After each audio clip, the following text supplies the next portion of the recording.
Welcome back to another edition of Guitars, Gear, and God. Today we're going to be taking a look at my pedal board that I use for playing worship music at church, and we're going to specifically be looking at the signal chain. We're not going to really get into too much of how to use each pedal and what each pedal is for. I may make a little commentary on that, but primarily what we're looking at is just the signal chain, the order in which I have the pedals set up in. So let's take a look.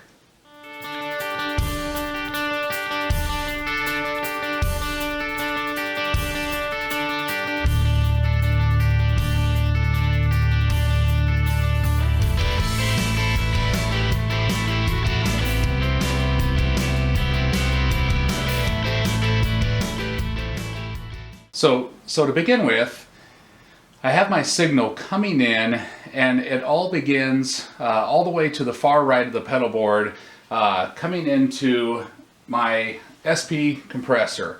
It's an Exotic Effects compressor, very simple to use, very easy to use compressor, and that is where the signal chain is all routing through. It's beginning at that point. So let me turn this on. You'll see, you can see that it lights up. The compressor's basically got two knobs on it that are real easy to figure out, and I'm not going to break down every pedal for you because we'll do a review on these individual pedals later, but more or less you've got a volume control here on this side, and then you've got a balance control or a blend control on this side to adjust just how much compression you want. There's a lot of different compressors on the market. We'll talk about more of those later, but I like this one because it works really well for balancing out my signal, eliminating some of those peaks and valleys in the signal, and it's really easy to use. It doesn't have 5, 6, 7 knobs on it. It's very simple. I pretty much leave that on all the time, so that pedal pretty much never comes off when it's on my pedal board. Going from there, it's coming straight into my first channel overdrive pedal, and this is a JHS Morning Glory pedal. I love this pedal. It's one of my favorite pedals. It's really a pedal that's more of a transparent pedal. It kind of just gives me a little bit of a clean boost. Now you can get this pedal a tiny bit dirty. I don't think anybody would ever confuse it with being a distortion pedal or a very aggressive heavy metal pedal, anything like that. But you can get a little bit of dirt into it if you want to turn it up. And again, this is a pretty easy pedal to use. You've got 3 knob controls. You've got a volume, a drive, and a tone pedal. And then you've got a high pass, low pass filter that you can flip on and off here. So with this one, I usually keep all the knobs, as you can see, set at 12 o'clock. Occasionally, I'll mess with them a little bit where I may bring down some drive. Sometimes I'll bring the drive down a bit and I'll turn the volume up a bit just to give it a little bit more of just a pure clean boost. But I find that even when all of them are set right at 12 o'clock, it's really still a fairly transparent boost. It's just bringing up the signal level just a little bit. And again, I'll do another pedal review where we actually, I'll power on each pedal and I'll walk you through how each one of them sounds as we click them on and click them off so that you can get a feel for the different effects. Actually, let me back up. I should have started with the first pedal in the signal chain. Sorry, I skipped this one. I actually come into my tuner, my Korg tuner right here, is actually where the signal begins. So it actually comes into the Korg tuner, and then I have it going into my compressor. So that's how I have mine set up. Now you can run out of your volume pedal into this if you choose to. It does have an out into your tuner. I do not use mine that way, so I don't leave this on all of the time. I have that turned off unless I'm going to use it. Now when I do turn this pedal on, it does kill the signal of the whole board. So if I'm tuning on stage and I need to tune up real quick in between a song or something, I can push on that pedal. I can get my guitar tuned in without it disrupting the whole set, and then I just take that right back off and everything's back to live sound. So again, I'm running from my tuner, my Korg tuner, And by the way, I love this tuner. It's very visible. It's very easy to tune. It is a really nice unit. It wasn't expensive at all. I've been very, very pleased with that. I know there's a lot of other good tuners on the market that you can go with. The Boss tuner is obviously a staple item for many players. There's a Polytune, so a number of different tuners. I think they all probably work just fine. Just pick the one that works best for you. And then I go from my compressor into my first stage gain here, my Morning Glory by JHS.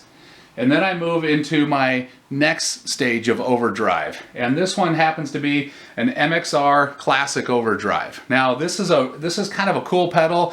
It is a really inexpensive pedal. So if you're putting together a pedal board and maybe you're just getting started in this and you're trying to figure out, do I need to go with all high-end boutique pedals? You know, I love the JHS pedals and they're great, but they're expensive. And so if you're just putting together your first pedal board, maybe you're just getting started and you're on a budget, this is a great pedal for you to consider adding. I want to say I bought this at Guitar Center for like 40 bucks, $35, $40. It was not expensive at all. So check that one out. It has a nice classic overdrive sound. Right now you can see it's got an output, a tone, and a gain. And I usually set this signal to where it's not very dirty. It's got just a little bit of grit. It's bringing it up one level from where my JHS is at, bringing just a little bit of dirt into the sound. So it gives me a little bit of overdrive, just a little bit of grit. Depending on how much output you put in here and how much gain, you can really boost your signal and you can bring your sound up way over the top of the mix if you want. I don't usually use that pedal for that. I use it just to bring a little bit of dirt into my sound. And then from there, I go into my last overdrive pedal, and this is an MXR also, and it's the 78 Custom Badass. This is more of a distortion pedal as opposed to an overdrive.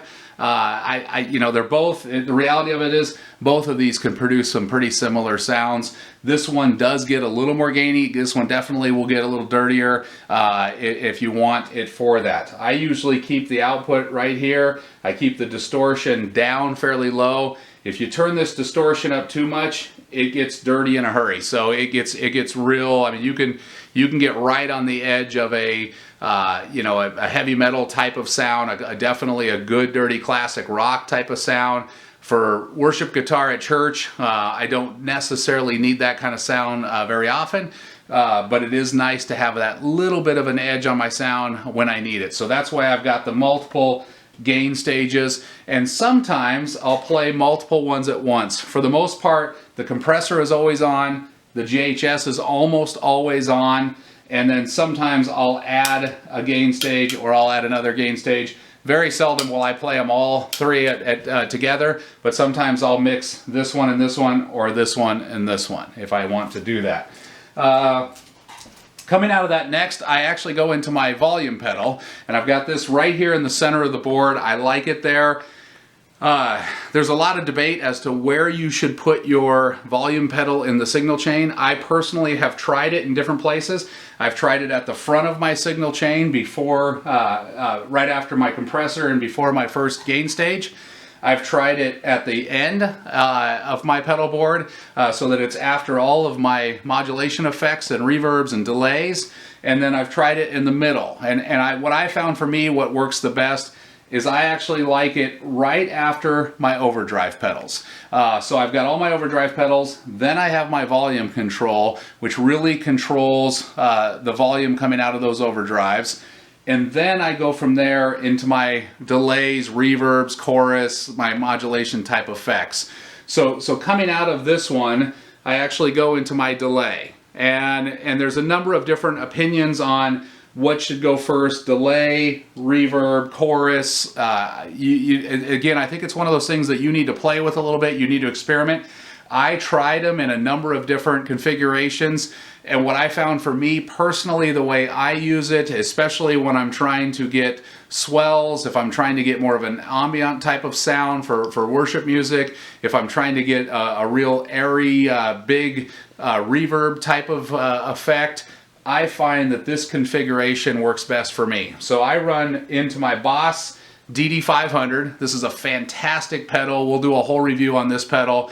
It has just an infinite amount of settings in it that will take you forever to use them all, but you can program this thing till your heart's desire to figure out exactly what delays you want. And I have a whole bunch of preset ones in here, and it's very simple just to click the buttons and figure out what you want. You can up and down channel. There's bank 1, it starts at 99, you can go, or I'm sorry, it starts at 1, and then you can go up 2, 3, 4, all the way to 99, as much as you want.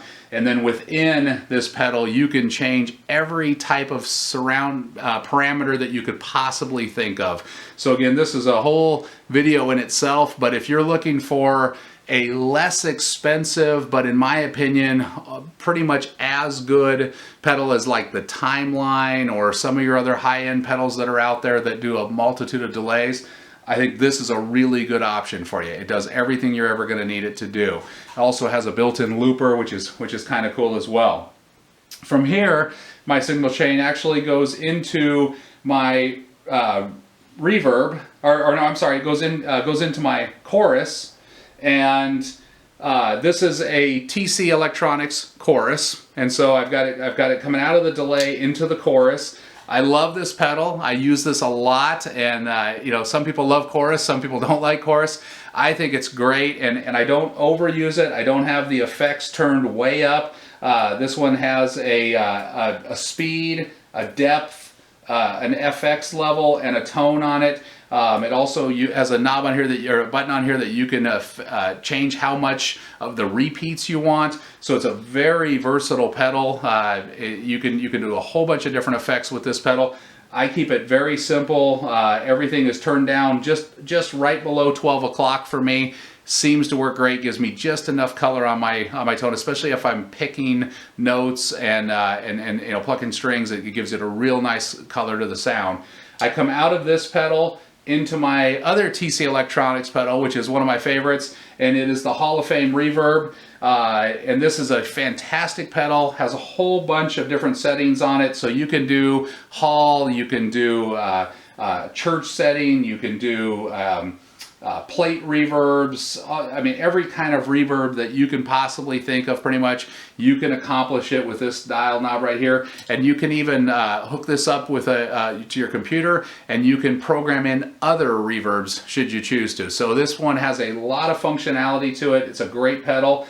But that's how I have my signal chain coming out today. And so my guitar is going straight in here, and then I come straight out this end right here, and I come right up to the top into my amp. So that's how I'm running my signal chain, and it's just plugged straight into my amplifier right here. Right now I'm using a Fender Blues Deluxe Junior. Love this amp. I've got a whole bunch of modifications to it. I'll do a whole video on that. Did some really cool mods to this one to get the sound that I was looking for, and I mic'd this one up with a Sennheiser microphone for recording purposes. So we'll demo that later on. Now, speaking of wires, I've got wires obviously all over the pedal board. I try to keep mine fairly clean and orderly so I don't have wires going all over the place. And I try to use fairly good quality wires. My main guitar wire that I choose to use, I use Monster cables. So this is my guitar cable that's coming into my signal. Great cable. I've never had any problems with my Monster cables. I also use a lot of a brand called Livewire, which you can pick up at Guitar Center. I think Sweetwater probably has Livewire, but you can pick these up anywhere. What I like about Livewire is they have a lifetime guarantee on them, and they also come in a bunch of different lengths. So you can see here, this is a pretty long one for going from your pedal board all the way up to the top of your amp. Here's one if you've got to run a cable from one end to the other end of your power board. Smaller one just for joining some pedals together if you just need to connect, a quick connection. They're fairly flat on the side, so you can get pretty tight spaces in between them. They're not quite as flat as some of the new ones that I've seen on the market today. At some point I may experiment with some of those and try just to see if I can maybe get one more pedal on my board. And then they have small connectors like these that you can do for just connecting two pedals side by side if they're the exact same pedal, same manufacturer. Sometimes that will work if they're side by side. And then to power my board, I have done this on the cheap. I use one of these one spots. and I've always used a one spot. I've never had any trouble with it. I think maybe in all the time that I've had my pedal board, I think I've gone through this. I've gone through 2 one spots. I had one and I used it for a long time, and then eventually I think it stopped working, and I went to another one. And what's nice about the one spots is you just daisy chain everything together. I know this is kind of a mess right now, but it's real simple. You just plug these into the end of your pedals, and you just keep linking one to the next, and you can daisy chain these, a whole bunch of these together. And right now I'm running that entire pedal board with one spot, and I don't get noise, I don't get any goofy feedback. I've heard all kinds of stories on YouTube that you have to have these expensive power blocks, and yeah, I would love it someday to have one. If I want to spend the money to get one, maybe I can get somebody to send me one to demo for them, and I'll try it out and do a video on it. But as of right now, I've just always used the one spot. I've never had any problem with it. So again, if you're trying to do a pedal board on a budget and you're trying to figure out ways to cut corners, don't worry about running out and buying an expensive power supply. For right now, you can start off with something inexpensive like this, and it seems to do the job just fine. Again, thank you for watching. Appreciate it, and love it if you would subscribe and like my channel and share it with some friends. Thanks, and God bless.